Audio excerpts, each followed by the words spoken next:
பார்க்க போகிறது வந்து ஒரு போண்டா ரெசிபி தான். குட்டி குட்டி போண்டா, உளுத்த போண்டா எப்படி பண்ணுறதுன்னு பார்க்கலாம். நான் வந்து நேற்று வீட்டுக்கு மாவு ஆட்டினக்குள்ளே சரி நாளைக்கு வீடியோக்கு வேணுமேன்ட்டு கொஞ்சம் உளுந்து மட்டும் ஃபஸ்ட்டு ஆட்டுவங்க இல்லையா, அதில் கொஞ்சம் உளுந்து எடுத்து வச்சுன்னுக்குறோம். பாருங்கள், வெறும் உளுந்து மட்டும் நம்ம ஆட்டுவங்க இல்லையா தோசைக்கு செப்பரேட்டாக. அப்போ நான் வந்து கொஞ்சம் உளுந்து எடுத்து வச்சுன்னுக்குறோம். உளுந்து மாவு இது கூட வந்து நம்ம ஒரு 1/4 ஸ்பூன் உப்பு சேர்த்திக்கலாம். நீங்கள் தேவைக்கேற்ற சேர்த்துக்காங்க. நான் 1/4 ஸ்பூன் சேர்த்திக்கிறோம். இது கூடவே 2 பச்சை மிளகா காரத்துக்கு ஏற்ற மாதிரி கொஞ்சம் பெருசாக கட் பண்ணின்னுக்கிறோம். ஏன்னா சாப்பிடக்குள்ள எடுத்து போட்டுடலாம் இல்லையா, அதனால பசங்க சாப்பிட மாட்டாங்க. அதனால நான் வந்து ஒரே ஒரு வெங்காயம் இந்த மாதிரி கட் பண்ணி வச்சுன்னுக்கிறோம் சிறுந்தா, அதையும் சேர்த்திக்கலாம். அதுக்கப்புறமா கருவேப்பிலை ஒரு கொத்து அதையும் சேர்த்திக்கலாம். அதுக்கப்புறமா கொத்தமல்லி தழை ஒரு கொஞ்சம், ஒரு 1/4 கை, இதெல்லாம் சேர்த்தி நம்ம வந்து நல்லா மிக்ஸ் பண்ணிக்கலாம்.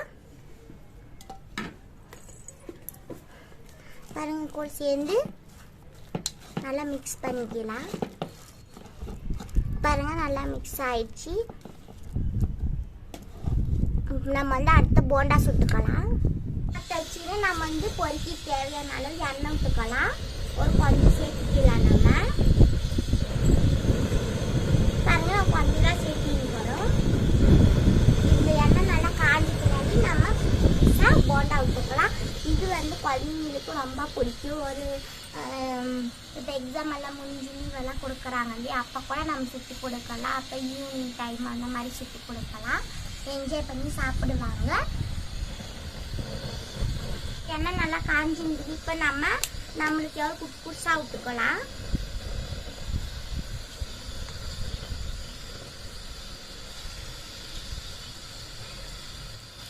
இது நல்லா உப்பி வரும் நம்ம குட்ஸாக விட்டா கூட.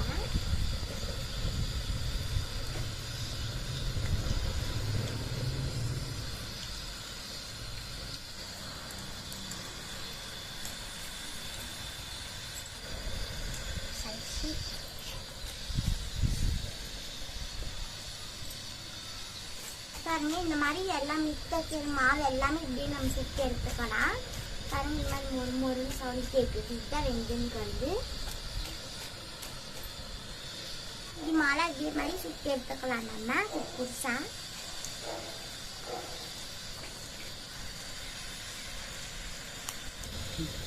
பாருங்க, நம்ம எல்லாமே சுற்றி ஆயிடுச்சு. பாருங்க,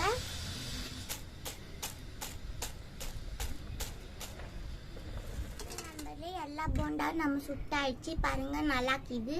எல்லாமே உப்பு காரம் எல்லாமே கரெக்டாக்கிது. இது கூட நம்ம வேணா ஒரு சட்னி வச்சு சாப்பிட்லாம். தேங்காய் சட்னி, கார சட்னி, கலக்கோட்டை சட்னி, இதுவே நிறைய சூப்பராக மேட்ச் ஆகும். நீங்களும் பிடிச்சின்னு இருந்தால் இதே மாதிரி செஞ்சு பாருங்கள். செஞ்சு பார்த்துட்டு பிடிச்சிருந்தால் லைக் பண்ணுங்கள், கமெண்ட் பண்ணுங்கள், ஷேர் பண்ணுங்கள். உங்களிடமிருந்து விடைபெற்றுக் கொள்கிறேன். நன்றி, வணக்கம்.